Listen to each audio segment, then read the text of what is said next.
Hello दोस्तों, आप सभी का स्वागत है आपके अपने YouTube चैनल मैथ्स वर्ल्ड पर। दोस्तों, आज मैं आप लोगों के लिए लूसेंट सामान्य विज्ञान का एक बहुत ही इम्पोर्टेंट टॉपिक लेकर आया हूँ। रेडियो सक्रिय विखंडन, रेडियो सक्रिय संलयन और रेडियो सक्रिय समस्थानिक है उसका उपयोग, और उससे भी इम्पोर्टेंट है परमाणु रिएक्टर, जो कि आज आपको बहुत अच्छे तरीके से सब कुछ समझ में आ जाएगा। दोस्तों, अगर आपने बिहार एसएससी का एग्ज़ाम अभी मुख्य परीक्षा जो हुआ है प्रथम इंटर स्तरीय वाला, तो उसका अगर आपने एग्ज़ाम दिया होगा तो आपको अनुमान लग चुका होगा कि बिहार में भी जो साइंस का लेवल है वो कितना बढ़ चुका है। और अगर आपने ग्रुप डी का फॉर्म भरा है तो उसके सिलेबस में भी आपको देखने को मिल रहा होगा कि 20 क्वेश्चन जीके और करंट अफेयर का है, तो 25 क्वेश्चन आपको केवल और केवल साइंस से आने वाला है। तो साइंस का इम्पोर्टेंट बहुत ही ज़्यादा है, और अगर आप बीपीएससी का एग्ज़ाम देते हैं तो उसमें भी आपको 20 क्वेश्चंस केवल और केवल साइंस के पूछे जाते हैं। तो दोस्तों, आज का वीडियो आप लोगों के लिए काफ़ी इम्पोर्टेंट है।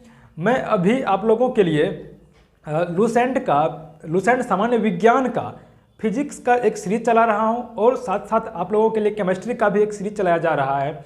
तो दोनों सीरीज आप लोगों के लिए काफ़ी इंपॉर्टेंट है। दोनों होने के बाद आप लोगों के लिए बायोलॉजी, कंप्यूटर और कृषि विज्ञान का भी आप लोगों के लिए सीरीज लाया जाएगा, जो कि आप लोगों के लिए काफ़ी इंपॉर्टेंट साबित होगा। तो दोस्तों, चलिए स्टार्ट करते हैं आज का सेशन। और अगर वीडियो आप लोगों को हेल्पफुल लगे और आपको लगे कि इस वीडियो से आपको थोड़ा सा भी लाभ मिला है, तो आप लोग चैनल को जरूर सब्सक्राइब करके हमें सपोर्ट कीजिएगा। और अगर आपको इस वीडियो से लाभ मिलता है तो आप लोग इसको शेयर भी कर दीजिएगा। ठीक है दोस्तों, चलिए स्टार्ट करते हैं आज का वीडियो। तो सबसे पहले अगर हम लोग बात करें कि रेडियो आइसोटोप डेटिंग क्या होता है, पिछले सेशन में मैंने आपको बताया था कि रेडियो सक्रिय समस्थानिक जो होता है, यानी कि रेडियो सक्रियता क्या है, रेडियो सक्रिय तत्वों का अर्ध आयुकाल कितना होता है। ठीक है, ये सब मैंने आपको बताया था। और आज हम लोग पढ़ेंगे कि रेडियो आइसोटोप डेटिंग क्या है। डेटिंग का मतलब होता है कि किसी भी चीज़ का आयु का निर्धारण करना। डेटिंग का क्या मतलब होता है? डेट यानी कि दिन, तो डेटिंग यानी कि आयु का निर्धारण करना। ठीक है, उसको बोलते हैं डेटिंग। रेडियो आइसोटोप डेटिंग इसका मतलब होता है रेडियो सक्रिय समस्थानिक आयु निर्धारण। ठीक है, रेडियो सक्रिय समस्थानिक के द्वारा जो आयु का निर्धारण करते हैं, कोई भी पुरानी वस्तु का आयु का निर्धारण करते हैं, उसी को हम लोग बोलते हैं रेडियो आइसोटोप डेटिंग। इस विधि से किसी भी सजीव या निर्जीव वस्तु की आयु का निर्धारण किया जाता है। जो रेडियो आइसोटोप डेटिंग है, इस विधि से हम लोग किसी भी सजीव या निर्जीव वस्तु का आयु का निर्धारण करते हैं, जो कि वस्तु बहुत पुरानी हो। ठीक है, सजीव हो या निर्जीव हो, दोनों वस्तुओं का हम लोग आयु का निर्धारण रेडियो आइसोटोप डेटिंग से करते हैं। और रेडियो आइसोटोप डेटिंग जो है वह मुख्य रूप से 3 प्रकार का होता है। रेडियो आइसोटोप डेटिंग कितने प्रकार का होता है? 3 प्रकार का होता है। एक होता है कार्बन डेटिंग, एक होता है यूरेनियम डेटिंग, और एक होता है पोटेशियम आर्गन डेटिंग। ठीक है, एक बात मैं आपको बता दूं कि सबसे पहले आप लोग इसका स्क्रीनशॉट ले लीजिए। अभी एकदम साफ़ सुथरा है, मैं आपको पढ़ा दूंगा तो ये पूरा इतना साफ़ सुथरा नहीं रहेगा तो आपको मज़ा नहीं आएगा। पहले आप स्क्रीनशॉट ले लीजिए। ठीक है, तो मैं अभी बता रहा था कि रेडियो आइसोटोप डेटिंग जो होता है मुख्य रूप से 3 प्रकार का होता है। एक होता है कार्बन डेटिंग, एक होता है यूरेनियम डेटिंग, और एक होता है पोटेशियम आर्गन डेटिंग। ठीक है, अब 3 प्रकार का होता है, तो तीनों प्रकार से हम लोग अलग अलग वस्तुओं के लिए फेवरेबल है। तीनों प्रकार अलग अलग वस्तुओं का आयु का निर्धारण करेंगे। तो कार्बन डेटिंग जो है, कार्बन डेटिंग, इससे हम लोग जीवाश्म या मृत पेड़ पौधे के आयु का निर्धारण करते हैं, यानी कि सजीवों का। कार्बन डेटिंग से हम लोग सजीव वस्तुओं का आयु निर्धारण करते हैं। ठीक है, यानी कि जीवाश्म हो गया और मृत पेड़ पौधा हो गया, जो कि बहुत पुराना है, ज़मीन के अंदर दबा हुआ है, कहीं भी रखा हुआ है, जो कि बहुत हजारों लाखों साल पुराना है, उसका हम लोग निर्धारण करते हैं कार्बन डेटिंग से। कार्बन डेटिंग यानी कि सजीव का। यूरेनियम डेटिंग से क्या होता है कि इसमें पृथ्वी और पुरानी चट्टान का आयु का निर्धारण करते हैं। पृथ्वी और पुरानी चट्टान कहने का मतलब हो गया कि निर्जीव वस्तुओं का, ठीक है। कार्बन डेटिंग से सजीव, यूरेनियम डेटिंग से निर्जीव वस्तुओं का, और पोटेशियम आर्गन डेटिंग है, इसमें बहुत पुरानी वस्तु, बहुत पुरानी निर्जीव वस्तु है, उससे जैसे बहुत पुरानी चट्टान हो गया तो उसको हम लोग पोटेशियम आर्गन डेटिंग है, इसके लिए काफ़ी अच्छा साबित हुआ है, ठीक है। अब आगे देखेंगे कि रेडियो सक्रिय समस्थानिक है, यानी कि रेडियो आइसोटोप है, उसका उपयोग हम लोग कहाँ कहाँ करते हैं। जो रेडियो आइसोटोप होता है, रेडियो सक्रिय समस्थानिक होता है, रेडियो सक्रिय तत्व होता है, उसका उपयोग हम लोग कहाँ कहाँ कर सकते हैं। तो सबसे पहले हम लोग सजीव तथा निर्जीव वस्तुओं के पुराने नमूनों की आयु ज्ञात करने में इसका उपयोग करते हैं, जो कि आपको ऊपर मैंने बताया। सजीव तथा निर्जीव दोनों वस्तु, सजीव हो चाहे निर्जीव हो, बहुत पुरानी हो, उसकी आयु का निर्धारण करने के लिए हम लोग रेडियो सक्रिय समस्थानिक का उपयोग करते हैं। ये समस्थानिक क्या होता है ये आपको मैंने पहले ही बता रखा है, आप लोग प्ले लिस्ट में जाकर के समस्थानिक, समभारिक, समन्यूट्रॉनिक, सम इलेक्ट्रॉनिक भी देख सकते हैं, ठीक, आपको अच्छे समझ में आ जाएगा। मानव शरीर में ट्यूमर यानी कि ट्यूमर जो होता है, जैसे कि एबनॉर्मल तरीके से, एबनॉर्मल और सामान्य तरीके से कहीं पर अगर मांसपेशी बढ़ जाता है तो उसको हम लोग बोलते हैं ट्यूमर। तो मानव शरीर में ट्यूमर का पता लगाने में भी हम लोग रेडियो सक्रिय समस्थानिक का उपयोग करते हैं। गैस पाइपलाइन चाहे जल पाइपलाइन, गैस पाइपलाइन हो या जल पाइपलाइन हो, अगर कहीं पर रिसाव हो रहा है उससे, तो उसमें भी हम लोग रेडियो सक्रिय समस्थानिक का उपयोग करके उसका पता लगा लेते हैं।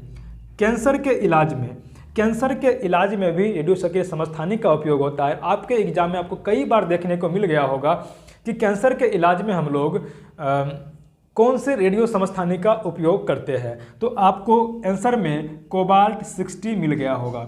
कोबाल्ट 60 का उपयोग हम लोग कैंसर के इलाज में करते हैं। यानी कि कोबाल्ट 60 जो होता है, कोबाल्ट 60 कहने का मतलब होता है कि कोबाल्ट का द्रव्यमान संख्या 60 है और परमाणु संख्या 27 होता है। पाचन तंत्र का अध्ययन करने में भी हम लोग रेडियो सक्रिय समस्थानिक का उपयोग करते हैं। रुधिर परिसंचरण तंत्र में विकार हो गया है, यानी कि रुधिर परिसंचरण तंत्र में कोई विकार हो गया है, कोई गड़बड़ी हो गया है, तो उसका पता लगाने के लिए भी हम लोग रेडियो सक्रिय समस्थानिक का उपयोग करते हैं। और इसमें किस समस्थानिक का उपयोग करते हैं? सोडियम का रेडियो सक्रिय समस्थानिक का उपयोग करते हैं। सोडियम का रुधिर में उपयोग करते हैं, कोबाल्ट का कैंसर में उपयोग करते हैं, ठीक है। अब थायराइड में उत्पन्न विकार को आयोडीन समस्थानिक से पता लगाते हैं। जैसे थायराइड ग्रंथि है, उसमें अगर कोई विकार उत्पन्न हो गया है तो उसको हम लोग आयोडीन का जो रेडियो सक्रिय समस्थानिक है उसका उपयोग करके पता लगाते हैं। अस्थि रोग के लिए फास्फोरस समस्थानिक का, और एनीमिया के लिए लोहा। तो एनीमिया जो होता है वो लोहे की कमी के कारण रोग होता है, इसलिए हम लोग लोहा का जो रेडियो सक्रिय समस्थानिक है उसका उपयोग एनीमिया के पता लगाने में करते हैं।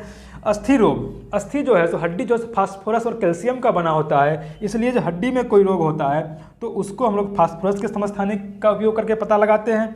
और रुधिर परिसंचरण तंत्र में हम लोग सोडियम का उपयोग करते हैं। और थायराइड ग्रंथि जो होता है इसमें आयोडीन कमी से घेंघा रोग होता है, तो थायराइड में आयोडीन कमी से घेंघा रोग होता है, इसलिए आयोडीन का उपयोग करके हम लोग थायराइड ग्रंथि में उत्पन्न विकार को पता लगाते हैं। काफ़ी आसान था, आपको सारा चीज़ याद हो गया होगा। चलिए दोस्तों, अब हम लोग देखते हैं नाभिकीय ऊर्जा क्या होता है, न्यूक्लियर एनर्जी। तो कोई भी रेडियो सक्रिय समस्थानिक हो, कोई भी रेडियो सक्रिय समस्थानिक हो, यानी रेडियो सक्रिय तत्व है, उसका नाभिक होता होगा। तो नाभिक में क्या होता है कि अगर थोड़ा सा भी नाभिक में बदलाव होता है, तो उसका जो द्रव्यमान होता है नाभिक का, उसमें क्षति होती है, ठीक है। जैसे कोई भी रेडियो सक्रिय समस्थानिक है, उसके नाभिक में थोड़ा सा भी अगर बदलाव होता है तो उसके नाभिक के जो द्रव्यमान है उसमें कमी होती है, और वह जो द्रव्यमान में जो कमी होती है वही कमी ऊर्जा के रूप में मुक्त हो जाती है, ठीक है। जैसे अगर कोई नाभिक है, मान लेते हैं कोई नाभिक बड़ा सा है, अगर छोटा छोटा टुकड़ा में टूट गया, ठीक है, तो इसमें कुछ क्या होता है कि द्रव्यमान में क्षति होता है। अगर इसका 5 ग्राम द्रव्यमान था, अगर यहाँ पर 2 टुकड़ा में बट गया तो इसका 2 होगा, इसका 2 होगा, 2 2 4, यहाँ तो 5 था, यहाँ हो गया 4, 1 ग्राम का क्षति होगा, तो यही 1 ग्राम जो है सो ऊर्जा के रूप में परिवर्तित हो जाती है, ठीक है। तो उसी ऊर्जा को बोलते हैं नाभिकीय ऊर्जा। समझ में आ गया आपको? ये आप लोग पढ़ लेंगे। अब नाभिकीय विखंडन क्या होता है? नाभिकीय विखंडन, न्यूक्लियर फ्यूजन। तो एक बड़ा न्यूक्लियर जो है, एक बड़ा नाभिक जो है सो टूट करके दो छोटे छोटे नाभिक में बट जाता है। एक बड़ा नाभिक टूट करके जब दो छोटे छोटे नाभिक में, दो या दो से अधिक छोटे छोटे नाभिकों में बट जाता है, तो इस प्रक्रिया को, इस अभिक्रिया को क्या कहते हैं? नाभिकीय विखंडन, यानी कि विखंडित हो गया, दो भागों में टूट गया, बड़ा सा नाभिक टूट टूट के छोटा बन गया, और इसके द्रव्यमान में जो क्षति होती है वह ऊर्जा के रूप में मुक्त हो जाती है। ठीक है, तो इसी ऊर्जा को हम लोग नाभिकीय ऊर्जा बोलते हैं। ठीक है, अब एक एग्जाम्पल से हम लोग समझते हैं। यूरेनियम 235 जो है, यूरेनियम 235, जिस पर अगर हम लोग एक न्यूट्रॉन के तीव्र वेग से प्रहार करते हैं, यूरेनियम के नाभिक पर, यूरेनियम 235 के नाभिक पर अगर हम लोग एक न्यूट्रॉन के कण से प्रहार करते हैं तो क्या होता है? यह बेरिलियम और क्रिप्टॉन में टूट जाता है। ठीक है, जैसे यहाँ पर एक भारी नाभिक था, दो हल्के नाभिक टूट गया, उसी टाइप से यूरेनियम का भारी नाभिक है, इस पर न्यूट्रॉन का जो कण है उसका प्रहार करेंगे तो ये दो हल्के नाभिकों में टूट जाता है, और साथ ही साथ 3 न्यूट्रॉन भी मुक्त करता है। 3 न्यूट्रॉन भी मुक्त करता है, ऊर्जा की विशाल मात्रा में जो ऊर्जा है वो भी मुक्त करती है। तो ये हो गया नाभिकीय विखंडन का एग्जाम्पल। ठीक है, अब ये जो 3 न्यूट्रॉन है, ये 3 न्यूट्रॉन क्या करता है? फिर से यूरेनियम के दूसरे 3 नाभिक पर अटैक करता है, और वह भी 3 न्यूट्रॉन उत्पन्न करता है। यही क्या होता है कि श्रृंखला अभिक्रिया में बदल जाता है। ठीक है, यही श्रृंखला अभिक्रिया में बदल जाता है। और इसको करवाया कौन था? इस अभिक्रिया को करवाया कौन था? तो 1939 ईस्वी में जर्मन का एक वैज्ञानिक था, ऑटो हॉर्न और स्ट्रॉसमैन। 1939 ईस्वी में जर्मन का 2 वैज्ञानिक था, ऑटो हॉर्न और स्ट्रॉसमैन। इन्हीं दोनों ने मिल करके इस अभिक्रिया को करवाया था और बताया था कि यूरेनियम नाभिक पर अगर न्यूट्रॉन का प्रहार करेंगे तो वह 2 भाग में टूट जाएगा, और एक बनेगा बेरियम, जिसका कि परमाणु संख्या 56 और द्रव्यमान संख्या 141 होता है। एक बनेगा क्रिप्टन, जिसका कि परमाणु संख्या 36 और द्रव्यमान संख्या 92 होता है, और साथ ही साथ 3 न्यूट्रॉन और मुक्त होता है, और प्लस में ऊर्जा की विशाल राशि मुक्त होती है। तो इन्हीं वैज्ञानिक, जो ये दोनों वैज्ञानिक थे, इन्हीं ने बताया था। ठीक है, यानी कि आपको अगर क्वेश्चन आता है कि नाभिकीय विखंडन का खोज किसने किया था, तो नाभिकीय विखंडन का खोज किया था ऑटो हॉर्न और स्ट्रॉसमैन ने। एकदम आपका आसान क्वेश्चन है, जर्मन वैज्ञानिक थे, 1939 में खोज किया था ऑटो हॉर्न और स्ट्रॉसमैन ने। अब इसमें देखिए, इसमें मैंने आप बताया था आपको कि ऊर्जा का जो क्षति होता है वही द्रव्यमान का क्षति होता है, वही ऊर्जा में परिवर्तित होता है। तो इस अभिक्रिया में भी द्रव्यमान का क्षति हुआ होगा। ठीक है, तो इसमें जो द्रव्यमान की क्षति होती है वह E बराबर mc², ये जो है E बराबर mc², यह किसका नियम है?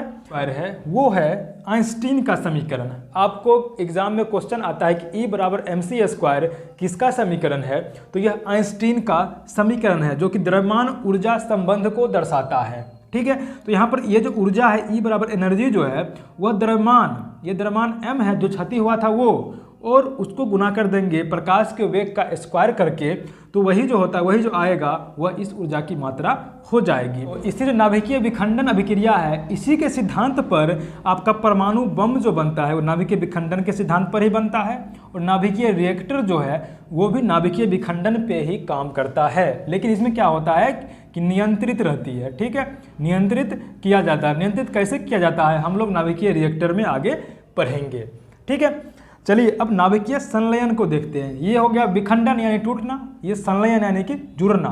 इसमें क्या हुआ था कि एक भारी नाभिक टूट करके 2 हल्का नाभिक बना था। इसमें क्या होता है कि 2 हल्का नाभिक जुड़ करके एक भारी नाभिक का निर्माण करता है, प्लस में ऊर्जा की विशाल राशि मुक्त होती है। सेम कंडीशन है दोनों में। इसमें क्या होता है कि हाइड्रोजन का एक होता है, हाइड्रोजन का ड्यूटेरियम। ठीक है, ये इसको बोलते हैं 1H2 को ड्यूटेरियम, इसको ट्राइटियम। तो हाइड्रोजन के 2 समस्थानिक जुड़ते हैं तो यहाँ पर हीलियम का एक नाभिक का निर्माण होता है। ठीक है, और यहाँ पर देख रहे हैं कि द्रव्यमान इसका 2 है, इसका 3 है, जुड़ के 5 होना चाहिए, लेकिन यहाँ पर 4 है इसका द्रव्यमान। तो एक जो है, एक मुक्त हुआ है द्रव्यमान क्षति हुआ है तो वही ऊर्जा के रूप में यहाँ पर निकल जाता है। साथ ही साथ आपको एक न्यूट्रॉन भी इसमें मुक्त होता है, एक न्यूट्रॉन भी आपको यहाँ पर मुक्त हुआ है। अब ये जो नाभिकीय संलयन अभिक्रिया है, नाभिकीय संलयन, वह 10 लाख डिग्री सी टेम्परेचर जब हम देंगे तभी यह अभिक्रिया संपन्न हो पाएगा। यहाँ पर 10 लाख डिग्री सी तापमान देंगे तभी यह अभिक्रिया संपन्न हो पाता है। इसलिए इसको हम लोग क्या बोलते हैं, उष्मा नाभिकीय अभिक्रिया भी बोल देते हैं, क्योंकि बहुत ज़्यादा उष्मा की आवश्यकता होती है, इसलिए हम लोग इसको उष्मा नाभिकीय अभिक्रिया भी कहते हैं। और यह अभिक्रिया होने में काफ़ी कम समय लगता है, 10⁻⁻6 सेकेंड में यह अभिक्रिया संपन्न हो जाती है। और इस अभिक्रिया के सिद्धांत पर जो परमाणु हाइड्रोजन बम और सूर्य में जो विमुक्त ऊर्जा होती है वो भी नाभिकीय संलयन सिद्धांत पर ही काम करता है। यानी कि कहने का मतलब आपको क्वेश्चन इसमें आ सकता है कि हाइड्रोजन बम किस सिद्धांत पे काम करता है, तो हाइड्रोजन बम जो है नाभिकीय संलयन पर काम करता है। परमाणु बम किस पे काम करता है, तो परमाणु बम विखंडन पे काम करता है। सूर्य जो ऊर्जा देती है वह किस सिद्धांत पर देती है, तो संलयन पर देती है। नाभिकीय रिएक्टर किस पे काम करता है, तो नियंत्रित विखंडन अभिक्रिया पे काम करता है। समझ में आ गया आपको। विखंडन में 2 है, नाभिकीय रिएक्टर और परमाणु बम, और संलयन में 2 है, हाइड्रोजन बम और सूर्य में ऊर्जा। काफ़ी इंपॉर्टेंट है, आपके एग्जाम में क्वेश्चन इससे आते ही आते हैं। चलिए अब हम लोग देखेंगे परमाणु रिएक्टर, जो कि VVI है, काफ़ी इंपॉर्टेंट है, आप इसको काफ़ी इंपॉर्टेंट लिख सकते हैं। तो परमाणु रिएक्टर आखिर है क्या, यह परमाणु रिएक्टर क्या होता है, यह क्या करता है। तो परमाणु रिएक्टर जो है, जो यहाँ पर नाभिकीय ऊर्जा यहाँ भी विमुक्त हुआ, यहाँ भी विमुक्त हो रहा है, तो नाभिकीय ऊर्जा जो विमुक्त होता है उसको परमाणु रिएक्टर एक मशीन होता है, एक यंत्र होता है, इसके द्वारा हम लोग उसको उष्मा ऊर्जा में कन्वर्ट करते हैं। जो नाभिकीय ऊर्जा विखंडन और संलयन में जो उत्पन्न हुआ था उसको हम लोग नाभिकीय रिएक्टर के द्वारा उष्मा ऊर्जा में यानी कि उष्मा में उसको कन्वर्ट कर देते हैं। और नियंत्रित विखंडन श्रृंखला अभिक्रिया, यह किस सिद्धांत पर काम करता है नाभिकीय परमाणु रिएक्टर, नियंत्रित विखंडन श्रृंखला अभिक्रिया, विखंडन पर ही काम करता है, लेकिन इसमें क्या होता है कि नियंत्रित होता है। इसको नियंत्रित कैसे किया जाता है वो मैं अभी आपको बताऊंगा आगे। तो इस नाभिकीय रिएक्टर जो यंत्र है इसका मुख्य भाग कौन कौन सा होता है, तो एक होता है कोर, एक होता है मंदक, एक होता है शीतलक, एक होता है परिरक्षक और एक होता है नियंत्रक। ठीक है, तो नियंत्रक जो है, इसका जो यंत्र का एक भाग है नियंत्रक, वही क्या करता है, इसको अभिक्रिया को नियंत्रित करता है। और नियंत्रित कैसे करता है वो आगे मैं बता रहा हूँ। तो मंदक के रूप में किसका उपयोग करते हैं हम लोग, मंदक, नाम से स्पष्ट है, जो अभिक्रिया को क्या करे, मंद कर दे। मंदक यानी जो अभिक्रिया को मंद कर दे, धीमा कर दे, उसको बोलते हैं मंदक। कोर अंदर में यूज होता है रिएक्टर के अंदर में, ठीक है। और शीतलक यानी कि जो शीतल ठंडा करता हो, रिएक्टर को जो ठंडा करता है उसको हम लोग बोलते हैं शीतलक। परिरक्षक यानी कि रिएक्टर, अगर बड़ा सा रिएक्टर बना हुआ है तो उसके चारों ओर एक कंक्रीट का दीवार रहता है, उसको बोलते हैं परिरक्षक, जो कि आसपास के वातावरण की रक्षा करता है। और नियंत्रक जो कि अभिक्रिया को नियंत्रित करता है। ठीक है, अब मंदक के रूप में आपके एग्जाम में बार बार क्वेश्चन आते हैं कि परमाणु रिएक्टर में मंदक के रूप में किसका उपयोग करते हैं। तो मंदक के रूप में हम लोग दो तत्वों का उपयोग करते हैं। ठीक है, एक होता है भारी जल, यानी सॉरी दोस्तों तत्व नहीं, यौगिक, 2 यौगिक का उपयोग करते हैं। एक होता है भारी जल और एक होता है ग्रेफाइट। ठीक है, भारी जल का फॉर्मूला होता है D2O। ठीक है, भारी जल का क्या फॉर्मूला होता है D2O, यानी कि ड्यूटेरियम ऑक्साइड, इसको इंग्लिश में बोलते हैं हैवी वाटर। तो नाभिकीय रिएक्टर में मंदक के रूप में हम लोग भारी जल का उपयोग करते हैं या नहीं तो ग्रेफाइट का उपयोग करते हैं।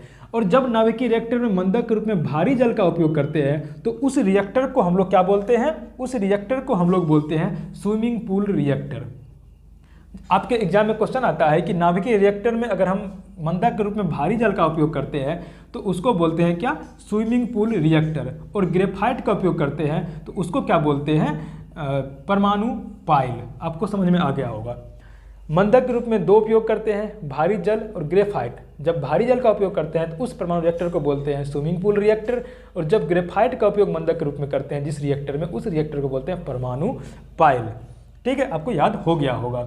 और शीतलक के रूप में यानी कि जो ठंडा रखता है उसमें क्या करते हैं, सोडियम और पोटेशियम का द्रवित मिश्र धातु का उपयोग करते हैं। शीतलक के रूप में सोडियम, कहीं कहीं पर आपको शीतलक के रूप में सोडियम का भी खाली ओनली सोडियम देख करके क्वेश्चन पूछ सकता है। तो शीतलक के रूप में सोडियम और पोटेशियम का द्रवित लिक्विफाइड मिश्र धातु का उपयोग करते हैं। अब इसमें ईंधन के रूप में किसका उपयोग करते हैं? ईंधन के रूप में हम लोग यूरेनियम या प्लूटोनियम का उपयोग कर सकते हैं, ठीक है। और नियंत्रक क्षर, जो कि नियंत्रक क्षर जो है उसका उपयोग कैडमियम का उपयोग नियंत्रक क्षर के रूप में करते हैं। कैडमियम धातु है उसका उपयोग नियंत्रक क्षर के रूप में करते हैं। और विश्व में सबसे पहले परमाणु रिएक्टर कौन बनाया था? एनरिको फर्मी ने बनाया था, शिकागो विश्वविद्यालय में। शिकागो विश्वविद्यालय के प्रोफेसर थे एनरिको फर्मी, उन्होंने विश्व का सबसे पहला परमाणु रिएक्टर बनाया था, ठीक है। और यह एनरिको फर्मी कहाँ के थे? तो ये इटली के थे।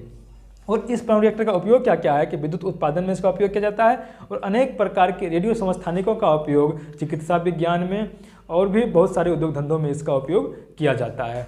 तो आज का वीडियो आप लोगों को कैसा लगा कमेंट करके जरूर बताइएगा, ठीक है दोस्तों।